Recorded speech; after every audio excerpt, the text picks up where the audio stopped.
I worked the night shift at a hotel where one room was always marked, occupied. Door labeled 312, no guest ever checked in. No key existed. But one night, it spoke to me. Front desk, your shift ends soon. And that's when I realized. The guest had been there, longer than the hotel. I worked the night shift at a small roadside hotel tucked between the mountains and the highway. The place was old but functional, the kind of hotel travelers use when they just need a bed and a shower before continuing their journey. Nothing luxurious. Nothing memorable. Except for one thing. Room 312. You wouldn't notice anything strange about it if you walked down the hallway. The carpet looked the same as the others, the lights flickered the same way they always did, and the door had the same brass number screwed into the wood. 3. 1. 2. But if you worked there long enough, you learned something strange about that room. It was always occupied. Always. Not sometimes. Not most days. Every single night. At first, I assumed it was some kind of long-term guest situation. Truck drivers and traveling contractors sometimes rent rooms for weeks. That wasn't unusual. But after my first week, I noticed something odd. The key rack behind the front desk had a tag for every room in the hotel. Every room except 312. I asked my coworker about it during a quiet shift around midnight. "Hey," I said casually, pointing at the empty hook. "Where's the key for 312? He didn't even look up from the security monitor. "You don't need it." That was the entire answer. At the time, I laughed. I figured it was just some inside joke the staff had. Every workplace has weird traditions. But later that night, around 2 in the morning, I was doing my usual routine, checking the hallway cameras. Most of the hotel guests were asleep. The hallway lights were dim. And the corridor leading to 312 looked completely empty. Except for the door. The door was slightly open. Just enough for darkness to spill into the hallway. I leaned closer to the monitor. And that's when I noticed something that made my stomach tighten. The door had been locked earlier. I knew because I'd checked the camera feeds when I started my shift. Which meant only one thing. Someone had opened it. But according to the guest registry, nobody was staying in that room. The hotel manager arrived the next morning. I asked him about it while handing over the shift log. "Is someone staying in 312? I asked. He stopped flipping through the paperwork. For a moment, he just stared at me. Then he closed the logbook slowly. "Listen," he said quietly. "Some rooms in this hotel are better left alone." I thought he was joking. Until he added something that made my skin crawl.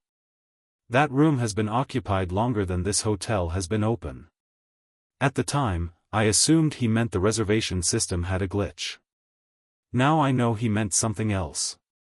Because a week later, someone checked out of that room. And nobody ever checked in. But housekeeping still found the bed warm. After the manager told me that the room had been occupied longer than the hotel had been open, I tried to forget about it. At night shifts, your mind plays tricks on you. Old buildings creak. Pipes groan. Hallway lights flicker. It's easy to convince yourself that strange things have normal explanations. But the hotel kept proving me wrong. About 2 weeks after that conversation, housekeeping reported something strange during the morning meeting. The head cleaner, Maria, looked nervous as she spoke. Someone checked out of 312. The manager's face went pale immediately. "No one checked out," he said. Maria shook her head. There was a suitcase missing. The bed sheets were wrinkled. And the bathroom mirror was fogged up like someone had just taken a shower. The room had clearly been used. But according to the computer system, the room had never been rented. The manager quietly told everyone to forget about it. Most of the staff did. I couldn't. Night shifts are quiet. Too quiet. When there's nothing to do, curiosity grows louder. And eventually, curiosity wins. One night around 3 in the morning, I decided to walk upstairs. I told myself I was just checking the hallway lights. But really, I wanted to see the room. The third-floor hallway was colder than the rest of the building. Not slightly colder. Noticeably colder. The carpet muffled my footsteps as I walked toward the end of the corridor. 310. 311. Then the door. 312. It looked completely normal. Closed. Silent. But when I stood next to it, I heard something. Breathing. Slow. Heavy. Like someone sleeping on the other side. My first thought was that the manager had secretly rented the room. Maybe he didn't want staff disturbing a long-term guest. So I knocked. Once. The breathing stopped. The silence that followed was thick enough to feel. I waited. Nothing. Then I heard footsteps. Not walking toward the door.